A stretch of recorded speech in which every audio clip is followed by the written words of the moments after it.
Mga utol, handa na ba kayo sa isang kwentong yayanig sa inyong mundo? Isipin nyo, isang napakalakas na lindol, kayang baguhin ang mukha ng buong Luzon. Tahimik lang siya ngayon, pero kapag nagising, walang sinuman ang makapipigil. Kaya bago ka mag-scroll, panoorin mo muna ito. Baka ito na ang kwentong dapat mong mapakinggan ngayon. Sa ilalim ng ating mga paa, may isang dambuhalang puwersang mahimbing na natutulog.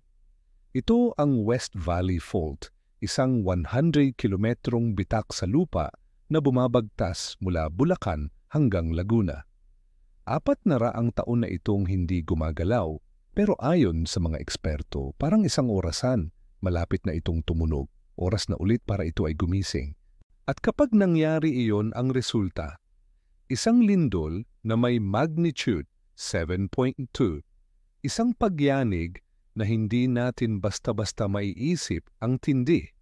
Subukan nating ilarawan sa isang kisap mata, maaaring gumuho ang mga gusaling pinaghirapan nating itayo, magbibitak ang mga kalsadang araw-araw nating dinadaanan, at ang pinakamatindi, maaaring magdilim ang buong lungsod, mawawalan ng kuryente, ng tubig, ng komunikasyon. Ang lahat ng nakasanayan natin ay biglang mawawala. Hindi ito katang-isip, mga utol. Hindi ito eksena mula sa isang pelikula. Ito ay isang babala na paulit-ulit ng ipinapaalala ng siyensya at ng kasaysayan. Noong 1658, isang malakas na lindol ang tumama sa parehong rehiyon. Gumuho ang mga simbahan sa Maynila at nasira ang maraming kabahayan. Ang mga eksperto tulad ng P. Volks ay naniniwalang ang fault na ito ay may cycle na 100 hanggang 600 taon bago muling gumalaw. At kung bibilangin natin, nasa loob na tayo ng panahong iyon. Marami na tayong lindol na inakalang katapusan na. Nariyan ng 1990 Luzon earthquake na sumira sa Baguio at Dagupan. Nariyan din ang 2013 Bohol earthquake. Akala natin iyon na ang pinakamatindi. Pero baka ang darating pa lang ang tunay na the big one. Ngunit sa gitna ng lahat ng pangamba, may isang tanong na dapat nating pagnilayan. Bakit nga ba nangyayari ang mga ganitong kalamidad? Sadyang natural na proseso lang ba ito ng mundo? O baka naman may mas malalim na dahilan? Kung iisipin natin sa bawat pagyanig, may kaakibat na paalala. Baka kaya lumilindol dahil may gustong iparating ang Panginoon.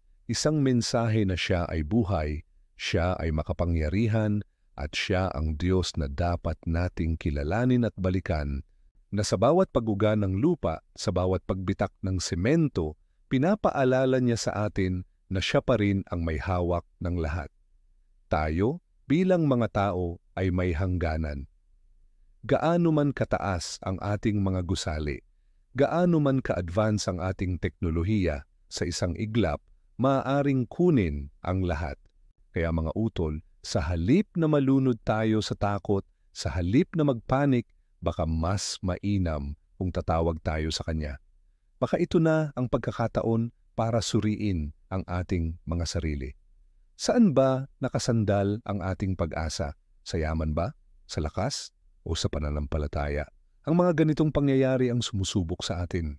Dito natin nakikita na kaano man kalaki ang nagagawa ng tao, may mga bagay pa rin tayong walang kontrol.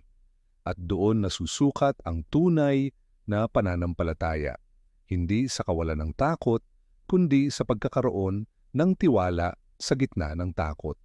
Mga utol, tanging Diyos lang ang nakakaalam ng mga pwedeng mangyari sa hinaharap.